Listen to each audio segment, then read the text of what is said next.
Now, if you were in a mood to push back against this modular view of the mind, and I'm sure some of you are in a mood to push back against the modular view of the mind, one thing you could say is, okay, granted, sometimes these frames of mind set in, and I'm not really aware of it happening, and maybe they're triggered by feelings, okay, that does happen, and maybe sometimes I could see a movie that would affect my subsequent behavior in ways I don't even really understand, fine. But there's sometimes when I, the chief executive self, I make a decision, okay? So I may be tempted to eat chocolate or a powdered sugar donut, but sometimes I say, no, I'm not going to do it. It's not in my long-term interest to do it. Well, isn't that proof that the self, the chief executive self, actually exists? Well, I may have bad news for you. I asked Rob Kurzban that question. You may remember him. He was a strong proponent of a modular view of the mind, wrote a book about it, and we heard from him a couple of times already. And his view is that no, ultimately the fact that sometimes we seem to be the ones consciously making the decision, that fact does not ultimately mean that the self exists. Here's how the exchange went when I asked him about this. Tell me what's wrong with this common way of describing a situation involving me. Okay, I really wanted to have the chocolate, and I really felt drawn to it. But, you know, I knew that if I did it today, I'd do it tomorrow, the next day. Next day, eventually, I'd gain weight, and I wouldn't be able to sleep at night if I, ate so much chocolate. And so I decided not to eat the chocolate. Now, you think that's an inaccurate way of describing what's actually going on in my brain, right? Yeah, I think that from a lay standpoint, it's fine to talk like that. When you're talking to your, family at the dinner table, it's fine. But I think eventually psychology as a scientific enterprise is going to have to move on from sentences that have pronouns like that. So those sentences are going to have to be something like, there were certain systems in your head which are designed to be motivated to eat high-calorie foods.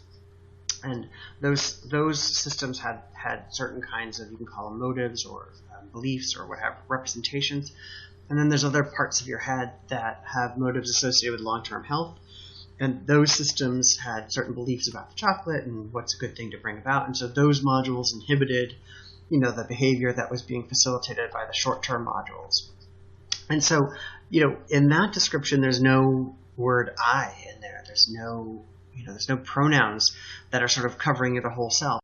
Okay, so this whole issue of conscious decision-making is important because, after all, we make a lot of important decisions. We decide, should I buy a car? Which car should I buy? Which college should I go to? Which job offer should I accept? And in addition, there are a lot of issues of kind of self-control in the traditional sense that are more consequential than the question of whether to eat some chocolate on a given day.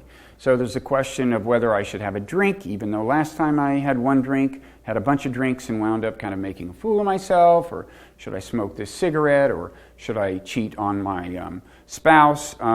These are really important questions. It would be nice to know, can this thing that feels like the reasonable me make decisions, or at any rate, is there some sense in which reason can enter the equation, the process by which decisions are made? And is it possible that meditation can empower reason, can magnify the role of reason in these decisions? So this whole thing is worth grappling with. Now, one question I asked Rob Kurzban is, if really, as you say, this all boils down to just kind of modules fighting it out and the more powerful module winning, then why do we have to go through this whole ritual of listening to the reasons on both sides of whether you eat the chocolate or whether you do anything else? Is that just kind of for show or what? And he had two answers, kind of two somewhat conjectural explanations. They're both very interesting. First of all, he said, well, it makes sense that reason would play a role in here. It makes sense that natural selection would design the brain so that when the module that is kind of concerned with long-term health or long-term interests comes up with a reason, on its side of the argument. If the reason makes sense, if there's merit to it, then sure, that reason should enter the equation. So it makes sense that our brains would be designed that way to give some kind of credit to good reasons. Now, Rob isn't saying that it's the way it feels, which is that I am this conscious judge adjudicating. The chief executive self hears out the two parties, decides which one has more reason on its side, and then makes the decision. He's not saying that happens, but he is suggesting that somewhere in the system there's some algorithm or something that kind of evaluates the merit of reasons. Now that leads to another question I have, which is, well, why is this process conscious? Why does this all have to enter consciousness? Because after all, presumably you could design a computer program that evaluates the merit of logic or something, and it wouldn't necessarily have to be conscious. So why is it that we have to spend all the time hearing about the pros and cons of the decision before the module with the most power winds up winning? I mean, even granted that a module's generation of a valid reason gives that module more power in Rob's scenario, why do we have to hear about the whole thing? Why don't we just let the decision making happen and then we just hear the verdict? Well, here I think the second question or the second explanation that Rob had in response to my question enters the picture. So when I said, why does there have to be this conscious rehearsal of the pros and the cons? He said, well, there's a second possible explanation of that. And here's the explanation he gave. People want to come up with reasons to justify their behavior to other people. Again, this goes back to this public relations thing. So the production of reasons inside your head, my guess is that a large part of the reason that goes on is because if someone ever challenges you or asks you why you did X, Y, or Z, you want to have that in your hand. And you don't want to take actions until you have some reason ready to go, such that if people ask you about it, so if the social world pings you and says, what was the story with that you have something ready to go. I think this is why, the marketing people are telling me that consumers need only one reason to buy a product, is that basically it's not that one reason dominates all the other features of the product, the price or the quality or the whatever, the brand, who knows. But it's that as long as you have one reason, you can't look like an idiot for making the choice. You can always tell the other guy who asked you why you bought that particular microwave. You say, it has the gizmo. So the idea here is that one reason we go through this rehearsal of reasons is so that we'll be prepared to give reasons for our behavior if we're challenged. And I imagine this is especially important if you've done something that, if found out, might meet with real social disapproval or possibly even retribution from an offended party. So, for example, if you're having an extramarital affair, now the way you might think of this in modular terms, the decision of whether to have one would be, there's a module that seeks short-term sexual gratification, then there's a module that's concerned about your long-term reputation or is concerned about eventual retaliation, and they're both coming up with reasons for their position. Well, one reason that the module advocating the affair can't come up with is the truth, which is, I wanted short-term sexual gratification, right? That's not an acceptable answer in society for violating a norm. You have to have a better reason than that. So we come up with reasons like, if you knew how emotionally distant my spouse was, you'd understand why I did it, and so on. And this explains why these reasons would be rehearsed consciously, right? If the purpose of the reasons is to be shared with others in the event that we have to give reasons, then it makes sense that it would be the conscious mind that observes and rehearses these reasons, because after all, it seems to be the conscious mind that does the communicating with other people. So the idea here is, an analogy, I guess, would be, suppose there's a corporation, and instead of two contending modules, you have two contending vice presidents. They have very different ideas about strategies, about what they want to do on a particular issue. And so they go to the office of the public relations director, and they each give the reasons that they have for advocating their position. And a lot of the point of this exercise, it's not that the PR director is necessarily going to declare a winner, but rather he or she is just kind of hearing the reasons so that they'll be prepared to share the reasons with the world when the time comes. Now, on the other hand, this does suggest a second way that reason could matter. Because, after all, if the policy that one vice president is advocating is going to lead to huge blowback, and the reason that the vice president is giving for it just is not going to carry the day out there with the public, then that counts against the argument that the vice president is making. So you can imagine this PR director saying, no, I'm sorry, that one is just not going to fly. If you don't have a better reason than that we can publicize after we do this, then that counts against the argument that we should do that. So in theory, there could be two separate senses in which reason matters. First of all, as Rob Kurzban suggested, you would expect the brain to be designed such that it pays attention when there are good reasons that it's not in your long-term self-interest to do something. And secondly, to the extent that the reasons you would give people to justify something controversial you've done are not going to fly, are not going to be accepted, then that too counts against kind of the module that is advocating that particular course of action. Okay, so reason can matter, but on the other hand, with certain issues of self-control, in particular true addictions, reason seems to play a less and less prominent role as time goes on. You may deliberate earnestly before you start drinking, and then later develop a drinking problem, and as you become an alcoholic, you kind of skip the deliberation issue. You just drink. You may have a standard rationale for doing what you do, but the time for actual reason to enter the equation kind of seems to pass, or with any addiction, with heroin addiction or whatever. So it seems as if modules, in a sense, gain more power with victory. So the module that's advocating doing this thing that may lead to short-term gratification, it seems to get stronger as it kind of wins victory after victory.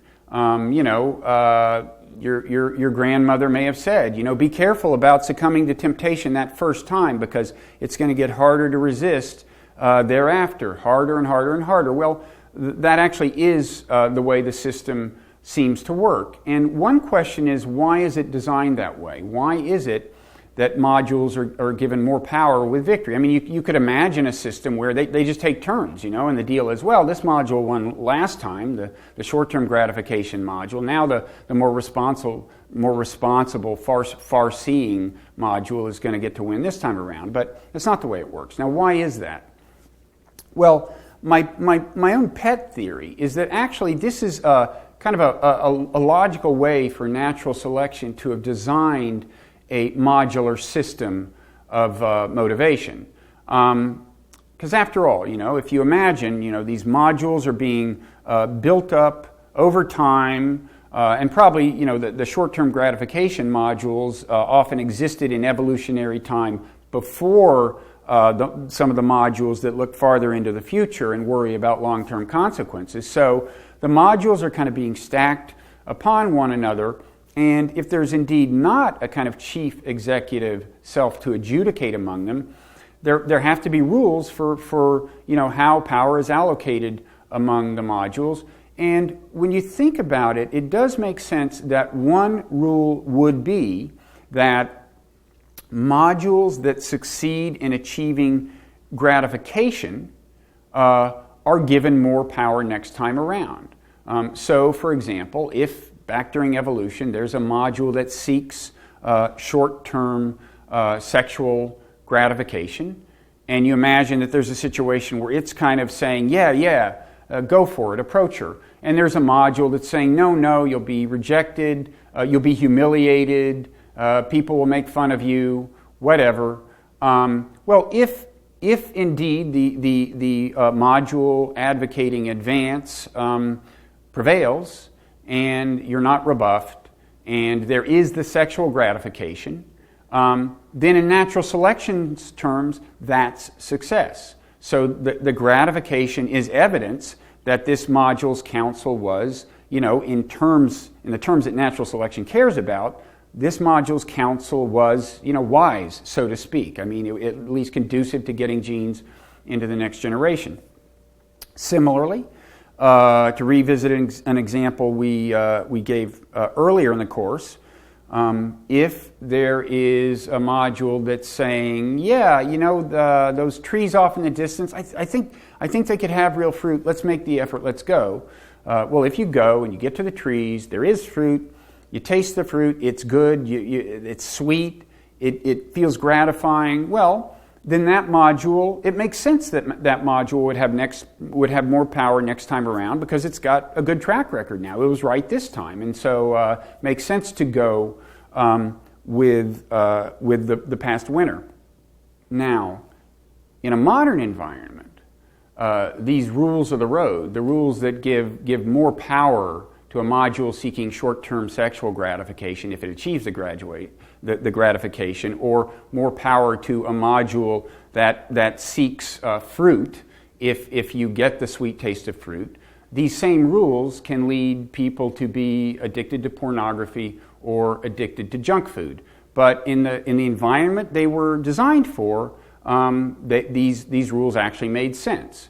And so too with things like alcoholism, various kinds of drug addiction. These are the result of novel features of the environment that allow people to intervene directly in the chemical reward system that back during evolution it wasn't so easy to intervene directly in. So all of this drives home that self-control can be a very important question, and raises a question of how can we achieve it, and can meditation, in particular mindfulness meditation, play a role in helping us get the system under better control? Well, there's somebody who has really looked into that, and it's somebody we've already seen, Judson Brewer, who, as you may recall, did an important study, brain scan study, showing that the default mode network does get quieter during meditation. It turns out he also does work using mindfulness meditation to help people overcome chemical addictions such as smoking. And Judd Brewer recently explained to me, how this works. You get them to view the craving differently. Is that the key? Yes. So we use an acronym, with smokers in particular, we use this acronym RAIN, where they have to recognize what craving feels like. They have to allow it to be there. So often we push away unpleasant things, and craving's unpleasant, so we try to push it away. And so we don't allow it to be in our body. And if we can't allow it to be there, we can't really investigate it. We can't really allow it to do its thing and come up, do its dance, and go away. So the A is for allow, the I is for investigate. And I think of this as really getting curious. Oh, what does craving feel like in my body right now? And it can even, when you're really curious about something, that actually flips the valence from unpleasant to pleasant, because the craving, which was unpleasant, flips to curiosity, which is pleasant, and it can help us kind of stay with the object. Mm-hmm. And for the N, we use a noting practice. So this is simple Mahasi-style noting, where people can note craving as it comes and goes. So tightness, tension, clenching, burning, rising, as the craving comes and goes away. So we use this, other people have used this idea of urge surfing, where you can ride out your urges. And the RAIN acronym very much helps people get on top of that wave and ride it instead of getting sucked into the craving and using. So whereas normally you would have the feeling that if you've got a craving, you've got to either succumb to it, surrender to it, or push it away. What you're saying is actually you can do neither. You can sit there and, by observing it, in effect, weaken it. Yes, and you weaken it because you don't feed it. So it's interesting in the language of the Buddha's time, the dependent origination, where craving is this key link in this, this feeling tone comes up, you crave something, you act on it, and by acting on it, you kind of reify a self-concept, which then spins back around and kind of changes the way you interact with future situations that are similar. And they actually describe clinging, another translation of upadana, which is translated as clinging, is also sustenance or fuel. So in an essence, you're fueling that fire every time you act on a craving. And so what we teach people to do is just be with the craving. Notice that it's physical sensations in their body, and mental restlessness or whatever, and that if they don't act on it, they don't fuel it, and they don't feed it. And when you don't feed it, eventually, if it's a stray cat and you stop feeding the stray cat, it doesn't come to your house anymore. If you stop adding fuel to a fire, it eventually burns off. Okay, so the cat keeps coming to your door. Now that's an interesting metaphor to a psychologist because it suggests the dynamic of what psychologists call operant conditioning. The classic example of that is just a rat that, presses the bar, food comes out, so the rat keeps pressing the bar. Now, if you quit giving the rat food in response to the pressing of the bar, then eventually the behavior is, as psychologists say, extinguished, and the rat no longer presses the bar. Well, the prospect being raised here is that maybe, basically the dynamics of operant condition work with cravings, so that when you kind of look at a craving mindfully, that's like the rat pressing the bar without the food coming out. Because if you look at it mindfully, it doesn't get a grip on you, you don't follow it, you don't smoke the cigarette or have the drink or whatever. And I guess in this metaphor, then kind of just pushing the craving away would be more like, not letting the rat anywhere near the bar in the first place. And, that could work. That could be an effective self-control. I would imagine that it winds up having different properties from the mindfulness therapy that Judd Brewer is talking about.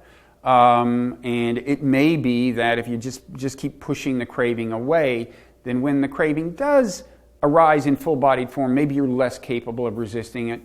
I don't know. It's an empirical question. But one other interesting question related to this is whether you could view a lot of other exercises of mindfulness as basically operant conditioning. So, for example, when you feel rage, if you pound your desk and yell at someone, which after all feels kind of good, when you're in a rage, is that the reward that reinforces the behavior? Is that, in other words, has the module been deemed successful? If you scream and nothing bad happens, nobody retaliates, is that defined as success in natural selection's terms? Or if you feel hatred, and as a result you go around talking in very unfavorable terms about the person you hate, which after all feels good, right? I mean, especially if it turns out the person you're talking to shares the opinion, or you feel you've persuaded them that this person you hate is a bad person. Well, is the talking about the person you hate a reward for the behavior? Is it, and by design, again, is the idea that the module that generates the behavior or the hatred has succeeded in natural selection's terms if it leads you to successfully kind of denounce the person? That, to me, is a very interesting question. It's a speculative question for sure, but I do think it's possible that yes, it makes sense to think of modules in a not quite literal sense as kind of organisms that operate according to the principles of operant conditioning, and to think that when we exercise mindfulness, we may have the ability to alter their behavior via the principles of operant conditioning, so that when we look at a feeling like hatred or rage mindfully, and so it doesn't translate into the behavior that it would normally translate into, then we are draining the kind of long-term power from that module, rather than letting it amass more and more power. Okay, so far in this lecture we've seen 3 kinds of connections between mindfulness meditation and the modular view of the mind. First of all, the default mode network that gets quiet during mindfulness meditation, and for that matter during other kinds of meditation, can be viewed as, and maybe is best viewed as, different modules kind of vying for your attention. Okay. Second, by being mindful of feelings, we can, in principle, determine which modules are and are not allowed to kind of take over the mind. And then third, by exercising this mindfulness, we can affect the long-term power that different modules have. We can drain power from some modules and maybe empower other modules. Okay, now let's turn to what is in some ways a deeper connection between meditation and the modular view of the mind. In the final segment of this lecture, we're going to hear from some people who have had meditative experiences that convince them that the self does not exist. And we're going to look at those experiences in light of the modular view of the mind and see if that tells us anything about what's going on in their minds when they have these experiences, and even whether these are kind of valid experiences of insight.